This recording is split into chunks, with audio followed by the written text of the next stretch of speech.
hours of video on YouTube. Literally every minute of the day. That's amazing. So pick your favorite platform here, and you can see how much Discord or TikTok, Twitter or Instagram, Facebook. There's just a massive amount of information out there. So how do we deal with it? So in the process of interacting with all this information, we're also receiving a lot of bad information, a lot of false information, a lot of misinformation and disinformation, right? And there are various types of what we call manipulative information, information that can manipulate you in various ways. So we have misinformation, disinformation, and the difference there is intent. False information that's spread accidentally is misinformation. Information that you're familiar with. Propaganda, for example, spread by politicians. Information operations. Weaponized information, for example, for political purposes. Information can be weaponized. And information disorder talks about the whole landscape of mis and disinformation. These are the threats that we're facing. So we might not even be aware that we're facing some of these challenges as we're consuming all of this information. Next slide. And so what makes humans vulnerable to mis and disinformation and other types of manipulative information? What makes us vulnerable? Part of it is the technology, right? Our devices that we use every day. We're addicted to them. They're designed that way. The social media apps that we use are designed to keep our faces on the screen, right? They push out information to us through algorithms, and they curate the content that we see based on our preferences, right? And that caters to the way our brains are wired. Humans filter information through our biases and our emotions. If you see something on Instagram that shocks you, what might you do?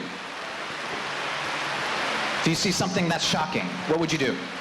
Would you get rid of it? Okay? What about if you see something that's funny? What would you do? Share it. Yes.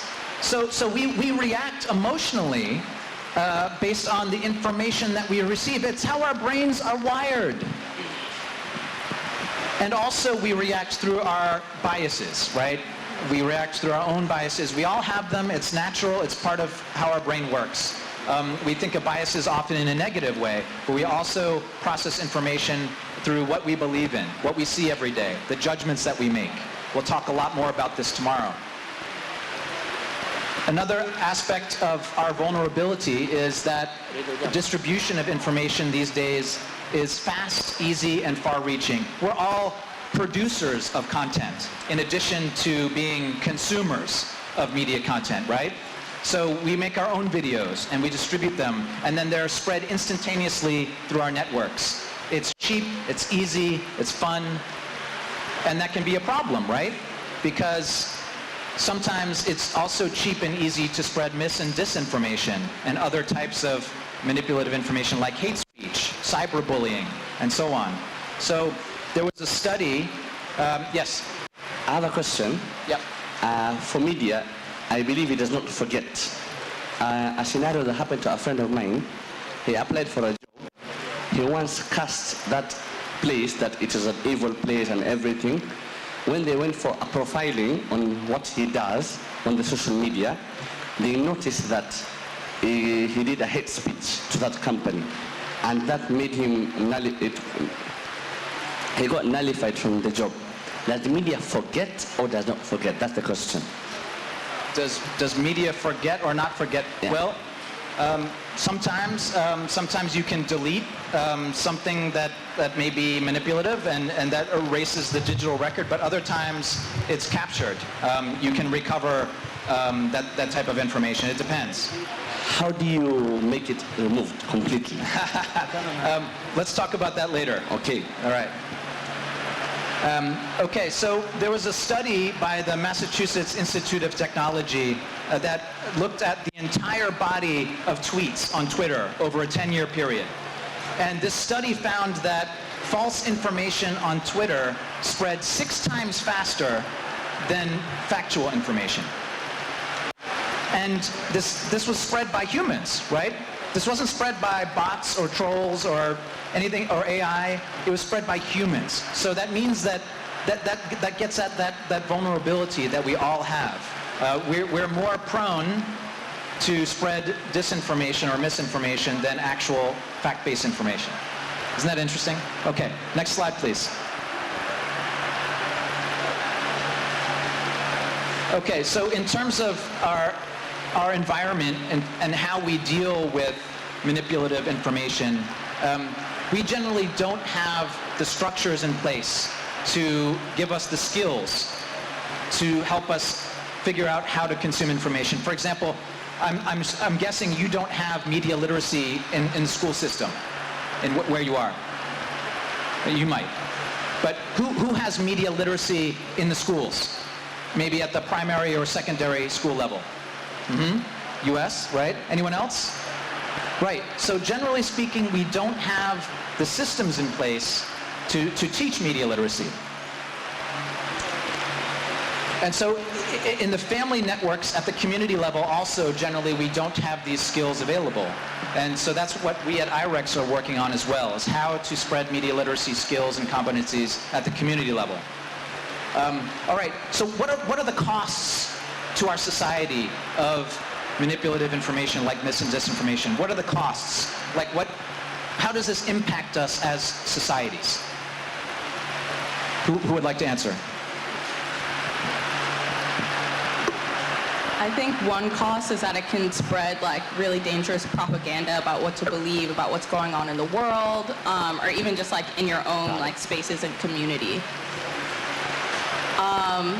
I think it can lead to a lot of different things. I think it can lead to like even pushing like governments to choose different like policies, or having like politicians like speak on issues that maybe they're like going off a lot of propaganda, maybe not like accurate information. So I think it can like move communities and like governments to move in dangerous ways.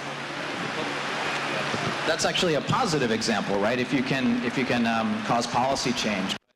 In a negative sense, what's the impact of mis and disinformation on our society?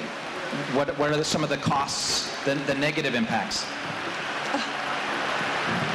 Thank you. My name is Mohamed Machausa from Sambas Kusota Agenda, Kenya. One of the biggest impacts of disinformation or misinformation is breaking relationships.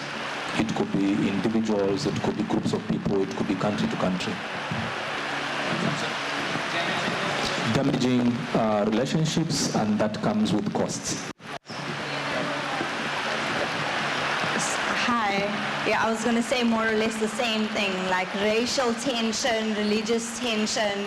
By looking at what's happening in the media, you obviously would go towards what you would feel, and then sometimes when you have to face different people and then they bringing up those topics, it could rise on the inside of you. Right, exactly. It can further divide people based on race or ethnicity or tribe. Yes. Well, let's give someone else a chance. Anyone else? Yes. Yeah, I just wanted to say that manipulation and things like misinformation in the media can affect ethnic groups and minorities, like everything going on in Palestine.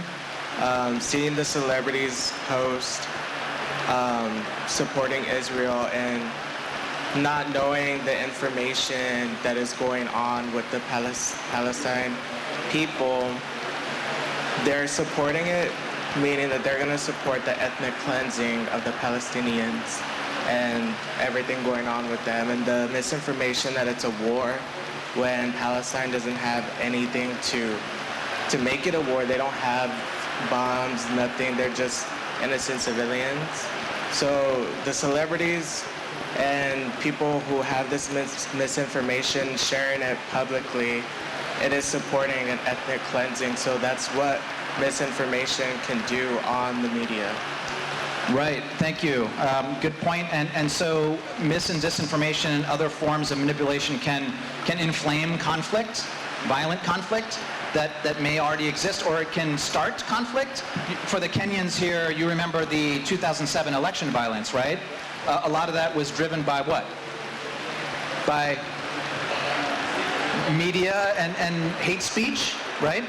That drove tribes against each other, correct? Okay. So yes, so it can threaten the integrity of elections, cause confusion, damage trust among relationships. There are many costs. Okay, next slide.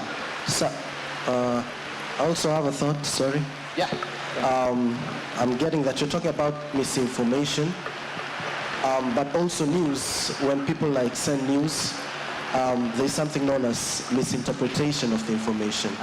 Yes, we'll come to that. Thank you. That's a good point. We'll come to that. All right. So in terms of responses, like possible solutions, we have some options here that support and complement media literacy. Governments can act, right, to try to limit the spread of mis and disinformation through laws, by forcing technology companies to act, right? We can focus on the supply, which could mean just putting out better content, like better fact-based content, for example, through the media. It could include fact-checking, addressing the supply through fact-checking organizations like Africa Check is one here. The technology-focused solutions, the technology companies can certainly do more, right? They don't do nearly enough to address mis and disinformation and hate speech on their platforms. And we can press them to do that. We can self-report. If we see an instance of hate speech, for example, on Facebook, we can report it, and they'll generally pull down the content. And there are other human-centered aspects like media literacy education that we can also use. Next slide. Okay, so learn to discern. Here's where we talk about learn to discern. Did we? Okay, I think, did we skip some slides? Are you going straight through the slides? Okay. Okay, learn to discern is IREX's media literacy and digital resilience approach. It started in 2015 as a media literacy curriculum in the schools in Ukraine. We're now reaching 1,500 schools and tens of thousands of students in Ukraine, even despite the war. And we quickly realized that we had to go beyond just the technical skills that you might need, like fact-checking and image verification, and we had to look at the psychosocial aspects of what makes humans vulnerable to mis and disinformation. We just talked about this, right? Our brains are wired in a certain way when we consume information. So we had to look at those aspects. So our curriculum and our training materials look at building empathy and cognitive reflection and critical thinking. Those are the types of skills that we all need before we get to the fact-checking and the technical skills. And also, we promote an awareness of the media landscape, like we talked about in the first exercise. By understanding the media landscape and how we consume media and information is really important. We need to be able to take better control of the information that we consume, because often we're not in control. We think we might be in control, but we're not. The algorithms can be in control. Influencers can be in control. Okay, so I talked about some of this. We promote emotional regulation, critical thinking. We help people navigate the information space in a safe and responsible way. And we build those digital resilience competencies. Next slide. Okay, this very quickly, Learn to Discern works at the institutional level, like through schools. At the community level, we train community leaders and youth who can then train their peers on these types of skills, and also at the individual level. And it takes all of those levels for our society to become media literate. It's not just one piece, it's all three: individual, community, and institutional level. Next. We have many different ways of delivering Learn to Discern.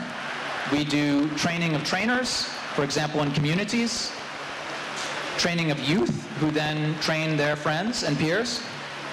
As I said, we're integrated into school curricula in different countries. And we're also working with journalism universities in certain countries, like in the Baltic states. We do a lot with social media campaigns. So as a preventative way of reaching audiences like youth, we push out our media literacy skills before youth become vulnerable to certain narratives. For example, like violent extremism, right? That's a threat in a lot of places. And we help youth understand that they can be affected by recruiters in violent extremism groups. We also do online games. We've developed an online game operating. We're even addressing now biosafety and food security here in Kenya, trying to combat misinformation in that area. Next slide. So the best way to introduce these skills to you in the next, say, 30 minutes a day. Okay, only a few.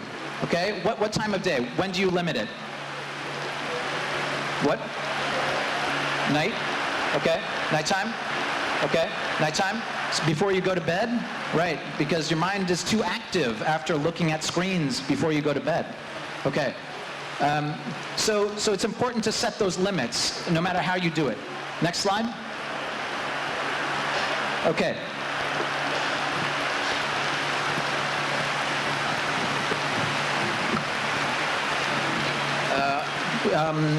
Yeah, why don't we do one per table.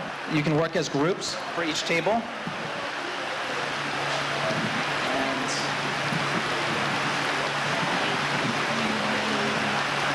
you have pen? You have pens? Okay. Can you pass these around, please? And whoever doesn't have a pen, I have pens here.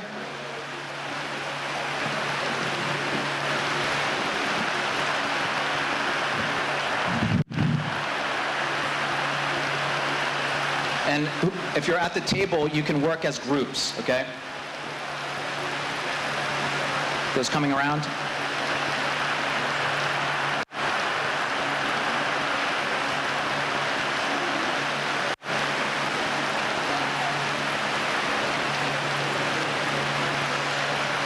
So what we're looking at here, this is just a schedule of how you consume information during the day, okay?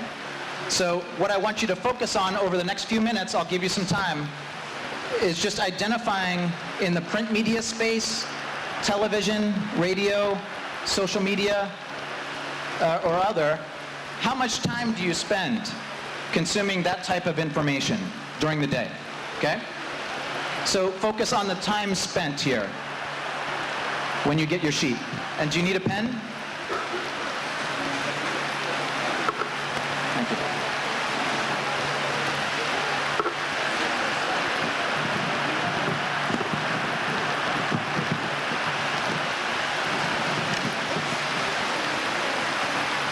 Who needs a pen?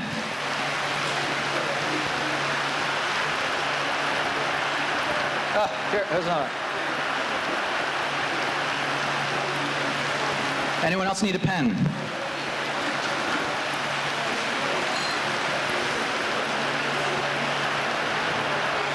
Okay, so take the next 5 minutes, and if you're at the table, work in groups. You can work in group as a table, or work in small groups within the table, or the individuals fill out this in the next 5 minutes, and then we'll discuss.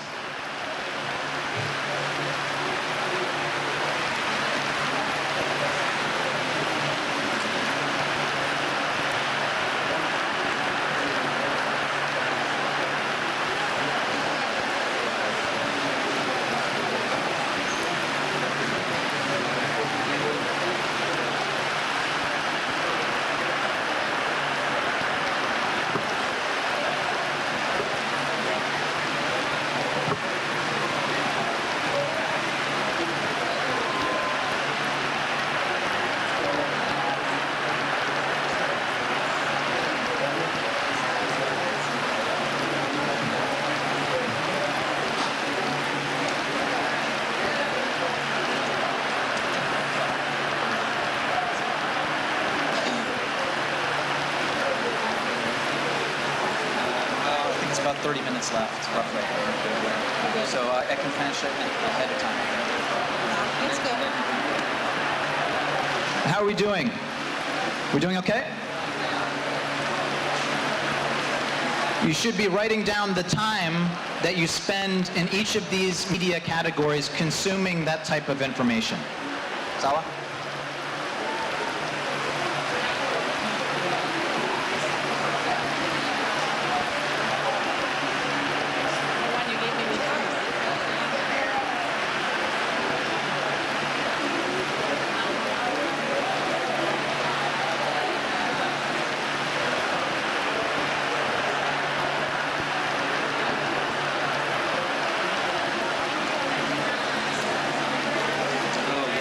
So that's...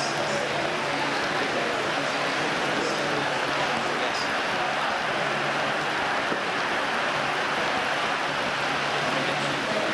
Okay. Selves. Okay.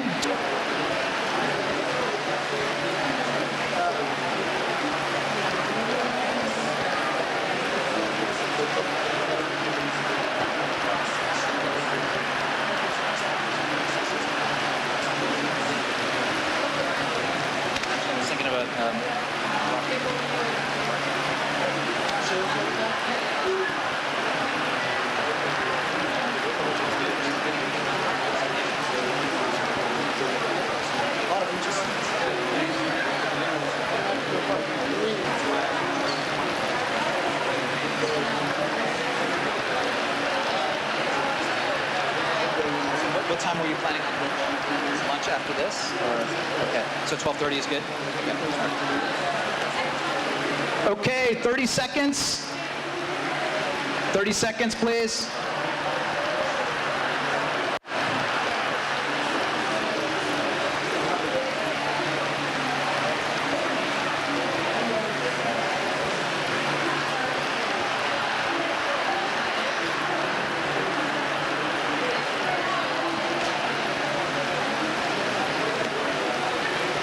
Still working?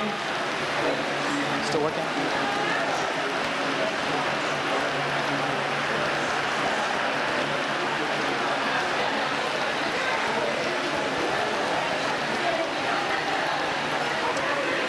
Okay, let's finish up. Hopefully you've made some entries. Who would like to share? Let's start with the group. Which group would like to share your results? Would it share how you're consuming information? How many hours per day? Hello? Let's stop. Thank you. Let's have one or two people share. Is anyone ready? Yes. So we only really got the morning done, but we all, between the three of us, our mornings usually look like self-care and getting ready for the day. And self-care could be like skincare, or showering, or starting breakfast. And we, from 2 out of the 3 of us, will consume about anywhere from... I didn't hear you. I didn't hear you.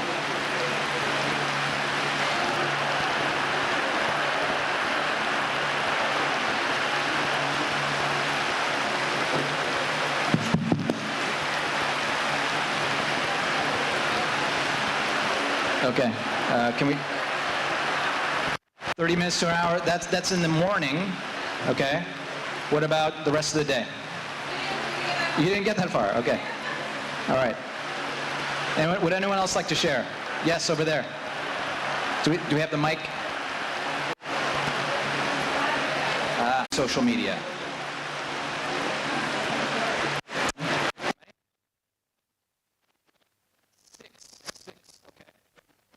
More for you? How many?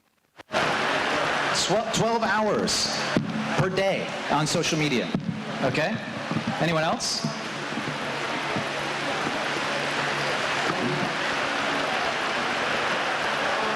Is that not working? Is that not working? No, it is. Oh.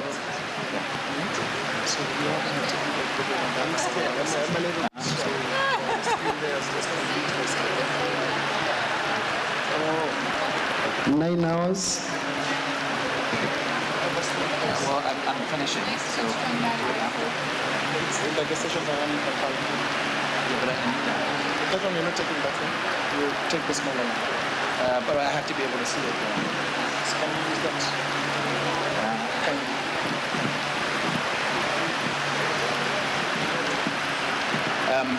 All right. So anyone else would like to share how many hours per day on social media? Okay, let's move on. Next slide, please. Okay, so was anyone surprised with what they were writing down? For example, were you surprised that you weren't consuming anything on television at certain times of day? Does that surprise you? Okay. Did it surprise you to know that 12 hours is your average social media use? Yeah, that's a lot, right? That's half your day, literally. Anyone else surprised by the information that you put down on this sheet? Okay, well, this is an exercise that you can do to look at how you consume information so that you can be aware of your own consumption and put limits on it. Next slide. Oh, okay. You want to share? Go ahead. My team, books 1 hour, and after local news 10%, then sports 50%, and afternoon social media 50 minutes, then testing message 30 minutes in the morning, and social interaction 1.5 hours.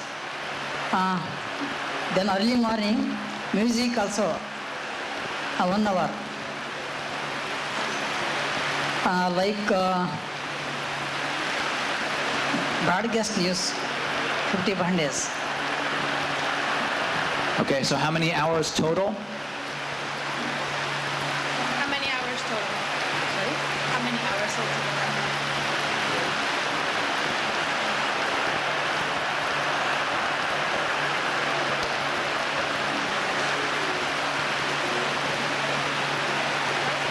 Total 13. Okay. All right. Great. So again, this is an exercise that you can all do periodically to check on how you're consuming information. And if you want to put limits on it, you can. And that's what the next tip is. Tip number 2, ditching your digital addiction, turning off autopilot, right? So that you're in more control of what you're consuming. So we talked about limiting exposure to the information that's pushed out to you, for example, through algorithms on the social media platforms. So what are ways that you think you can think of to turn off autopilot? How can you switch off some of the information that's being pushed out at you? What can you think of? Yes? Such a big space. So I have 2 suggestions. So one thing that's worked for me is like going to the settings and turning off the notifications that come from the apps. That's been helpful. And the other thing is like something my parents have incorporated, that if we're having family time anywhere, the phone goes in the box. So that's helpful. Excellent. Yes. Those are both really good ways of turning off autopilot. What else can you do? Finding hobbies that require you to engage socially. It's like, I like reading books. There are people who like talking. Do something outdoorsy that doesn't require your phone. I would say riding a bike, but then people would want to use Google Maps. So do something that doesn't require like a digital imprint. That's great. Yes, not using a device at all is a good way of turning off autopilot, right? What else?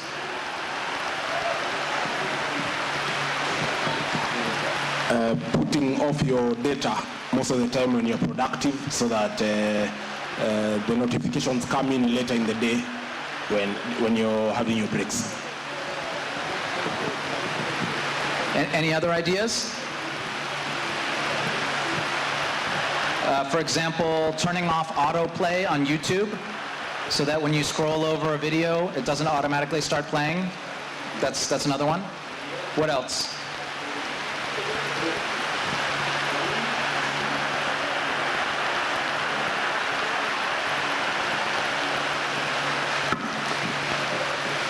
One thing that has worked for me is uninstalling some of the apps that take a lot of my time. So especially when I want to concentrate, and mostly I will give an example of TikTok. So I'll definitely uninstall it until I finish up what I want to work on, then I can install it. Excellent. Removing dangerous apps or unused apps? Absolutely. Yep. Did you? So when you go to the setting, you limit your screen time. So on the phone, you limit your screen time to a certain period, and then you go out, exercise, come back, and you continue with the work. Setting screen limits on your phone, right. Unsubscribing to junk email, another way. And then you guys can come up with additional examples, but if you exercise those basic steps, you can cut down on the amount of addictive contents, a lot of the manipulative information that's being pushed out to you. Next slide, please.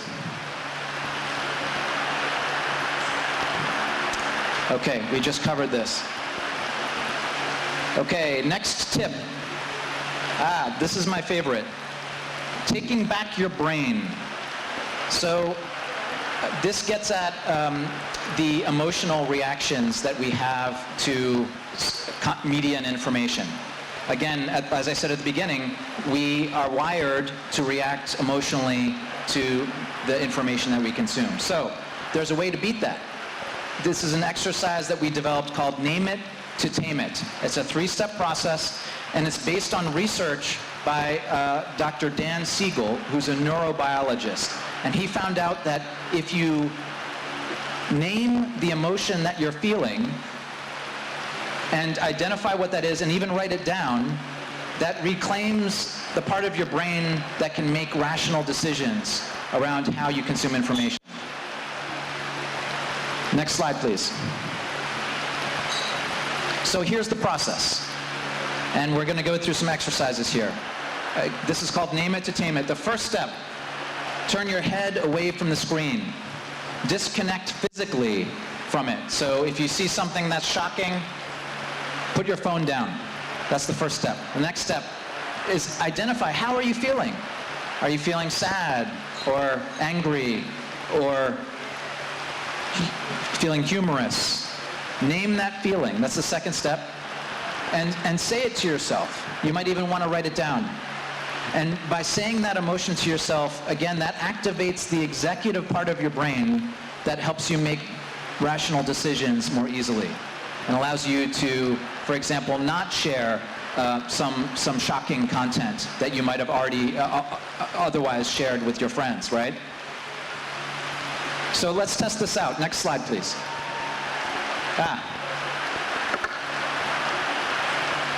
So as we go through this exercise, if you have trouble identifying the emotions that you're feeling, we have what's called this wheel, the wheel of emotions.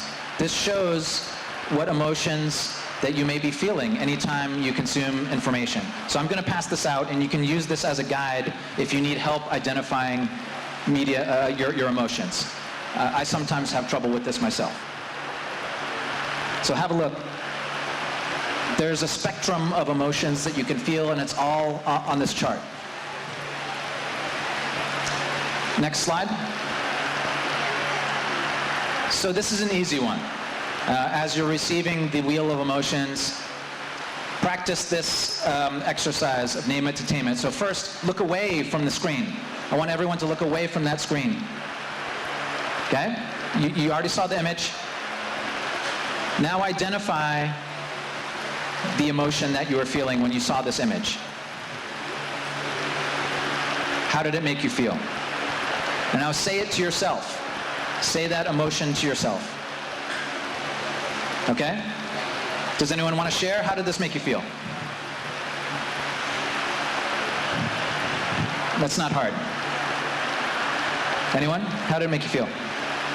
Peaceful. Calm. Anyone else? Peaceful, calm. Optimista. Optimista. Okay. Okay. Great. Anyone else? Zen. Yeah. Okay. Anyone else?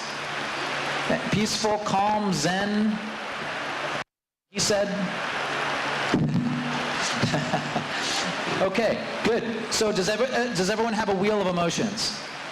You know, it's interesting just to look at this wheel of emotions because you might not be aware that it is kind of a spectrum in terms of how you're feeling at any given time.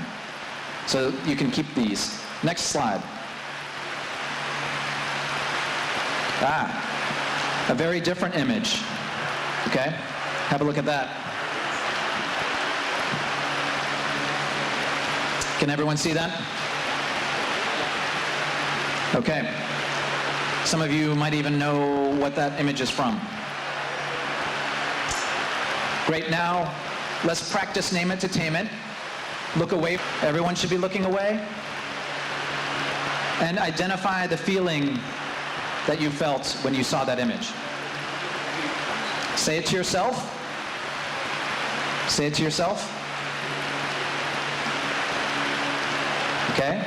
My friend here said grief. He's feeling grief. Does anyone else want to share? Sad? Anger. Anger, yes. Anyone else? Any other feeling? Terror at the back. Terror? Okay, yes. Right, so this is from the 2007 election violence here in Kenya. All right. And so by going through that process, if you practice this yourself in other situations, over time, if you do this regularly, you'll see that you're better able to process information. And you make better choices about how you share that information or what actions you take. Let's do one more example. Next slide.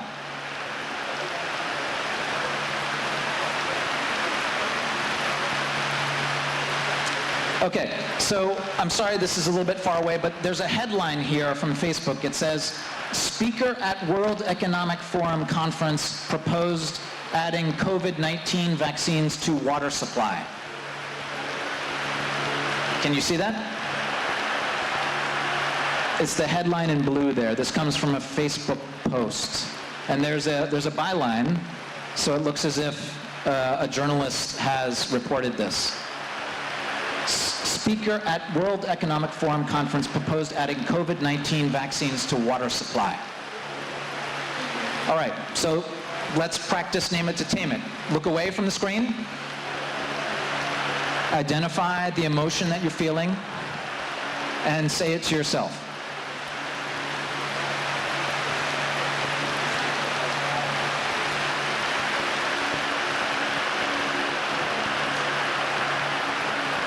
Would anyone like to share?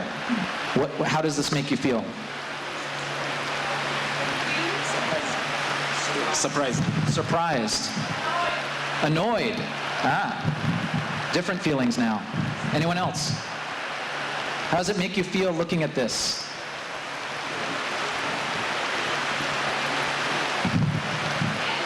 Angry. Okay, why? Why angry?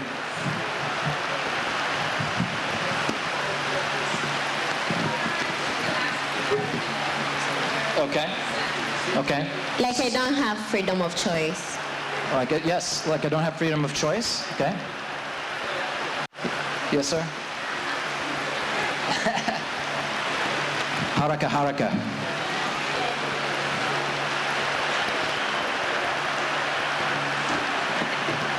I feel shocked.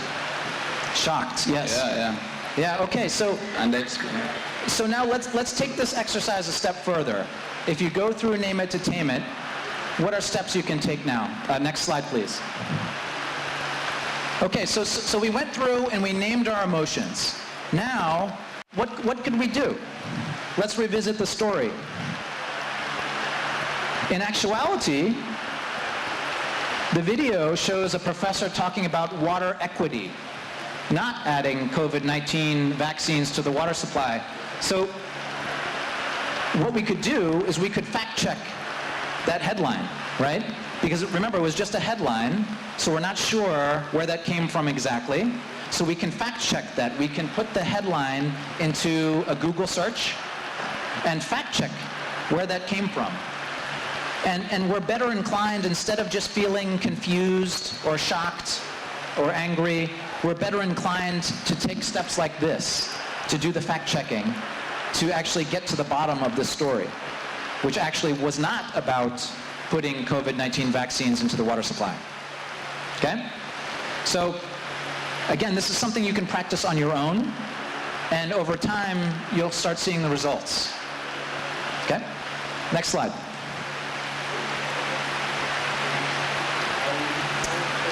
So yes, so just as a reminder, remember that images and headlines, videos, they aren't always what they seem. But they usually will drive some sort of emotional reaction. And before engaging with materials, take control of your emotions. Use the name it to tame it exercise. Okay? Next.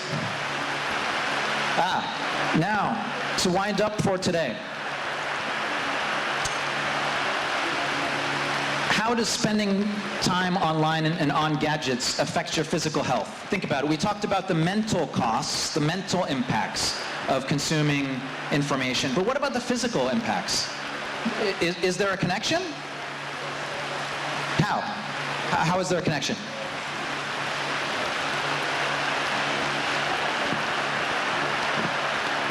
I might give an example. Like if you spend too much time on the screen and the brightness isn't like adjusted to what your eyes can see, it will cause some side problems for you in the future.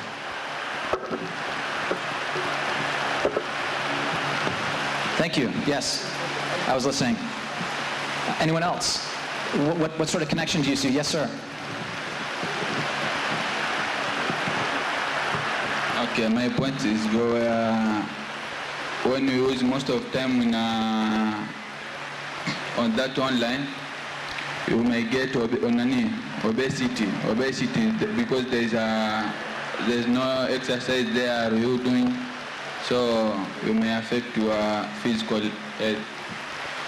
Right. Okay, next slide, please.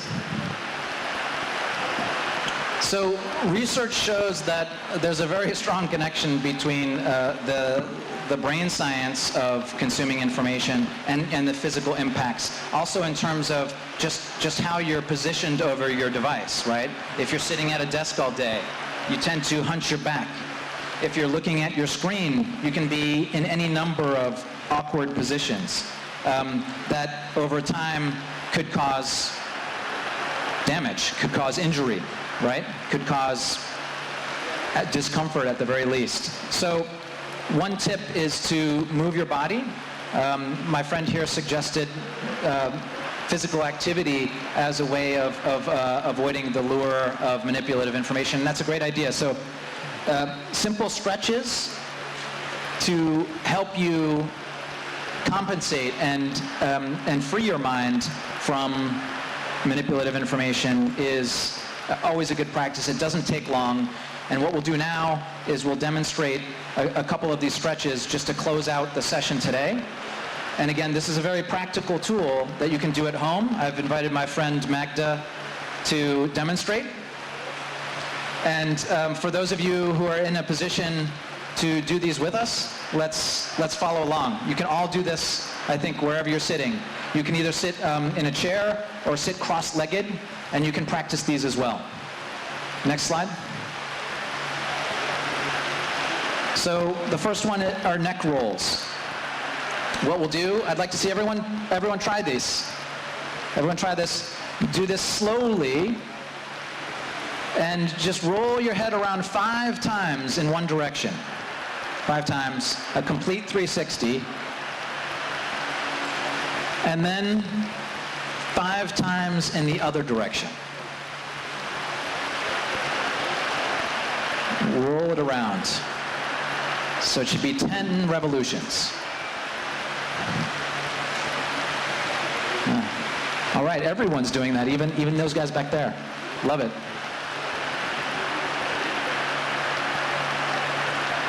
All right. Everyone finish? Okay. The next one. Okay, so in this case, we're going to do shoulder circles. So you're going to extend your arms, bring your fingers to your shoulder, and then slowly do 5 revolutions in one way, and 5 in the other direction. And when you're done, put your hands back in your lap and just pause. Just pause when you're done. Okay? Next one.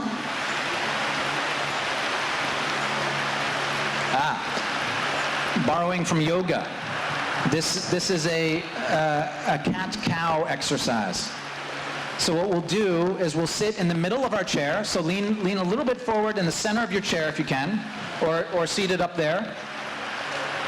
You want your back to be straight, and what you'll do is take an inhale and arch your back and raise your head back on the inhale. Magda's demonstrating. And then exhale and curl forward. Your hands can be on your knees. Curl forward. You can reach as far forward as you want. And do that 3 times. So inhale, curl back, head back, observe, and then curl forward, exhale. Do that 3 times.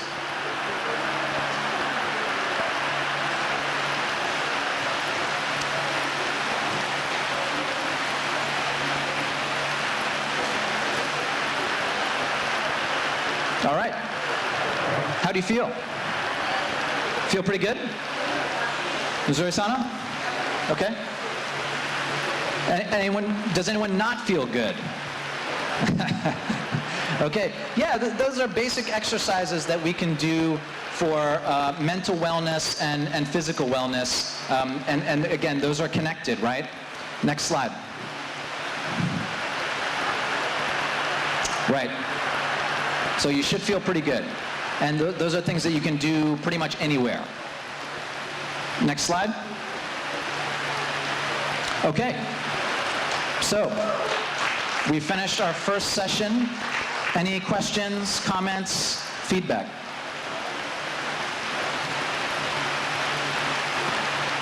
Yes. Okay. Thank you so much for this opportunity. I go by the name Ume Sadiq once again. I have a comment. We've been talking about social media and who are we targeting, but I think we also forget that we have our young brothers and sisters who are the more vulnerable people in our society. Because when we talk about the mentorship sessions, when we talk about trainings, we don't think about our young brothers. So I think it's a high time where government officials, non-government officials, when they take a step in educating fellow youth, they also think about our young brothers and sisters, because they're the most people using social media accounts, and are the people who are being mostly influenced because they don't have any knowledge about social media. Thank you. Thank you. Yes, so 2 important points there. One is there are particularly vulnerable groups to mis and disinformation and other types of manipulative information, and that's often youth. That's you guys, right? So be aware of the disproportionate amount of disinformation that targets young people such as yourselves. The other point is, what can governments do? Governments also have a role, right? They can produce regulations and laws that will govern this media and information space. Hopefully that will be helpful and not repressive, of course, right? But governments too have a role at the national, county, and local levels. Anyone else? True. Okay. I have a question. So earlier I was going to mention how something we haven't talked about is like body image and how that kind of plays into this topic. So I was wondering if IREX has any trainings, resources that really get at that topic, especially like you mentioned with our younger folks. It's really hard to discern sometimes, or we've kind of normalized filters and just deceptive ways of taking photos. So I'm curious if you all do any of that work. That's a great point, and I'm sorry I didn't mention this before, but obviously one type of manipulative information is gendered disinformation and bullying and those types of attacks that get at body image issues and so on. And actually we do have a project, a 3-country project, which includes Kenya, that's focused on gendered disinformation. The project is called Transform, and we're in the process of starting it now. It will be offering small grants to Kenyan organizations, and I think the other countries are Georgia and Guatemala. That's where this project is operating, in those 3 countries. And so we'll be producing resources and information about how to combat technology-assisted gender-based violence, how to provide resources on LGBTQ issues, for example, and other marginalized groups. So that's an excellent point. I'm glad you brought that up. Any other comments? Okay. So to the people that are working on social media, when do we know that it's time to take a break? And we have content creators, and some of the people depend on the work they do on the screen and on laptops and on phones. So when do you know it's time to take a break and maybe have some exercise? How do you know when it's time to take a break? That's a great question. I mean, I think that's an individual decision, but there are signs that you can recognize, right? For example, you might not be sleeping well because you're on your screens for a couple hours before bed.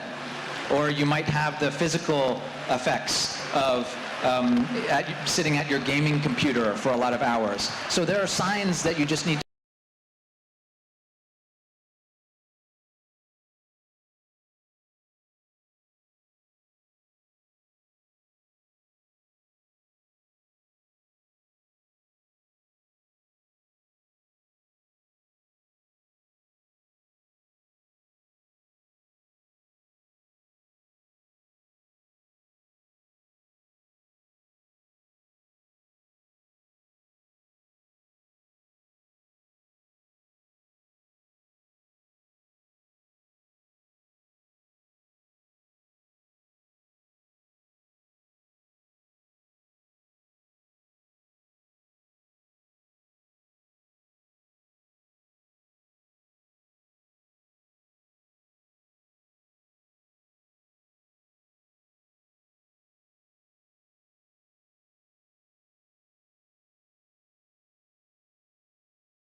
something wrong and you need to work on it. Yeah.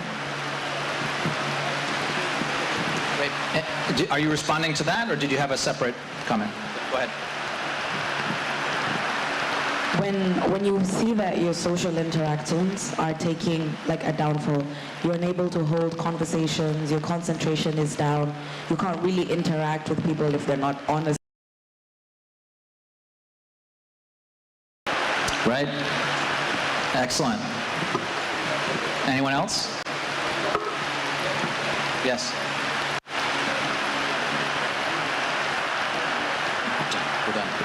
Hello. I think in my own experience, the most suitable way you can have some sort of like a timetable where you can be able to guide yourself and organize yourself on the time spent on each social media platform. If it's Facebook, if it's Instagram, you have some sort of timetable that will let you know it's time to take a break, it's time to go back to work. Good. Okay, so I think we'll close for today.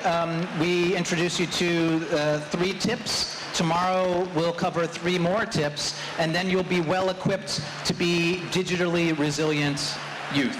Okay? Does someone want to remind us what the 3 tips we covered today are? Would you? Who would like to remind us of what the 3 tips are from today? I have a fast one. be mindful of your information space, Yes. where you get information. Yes, that's one.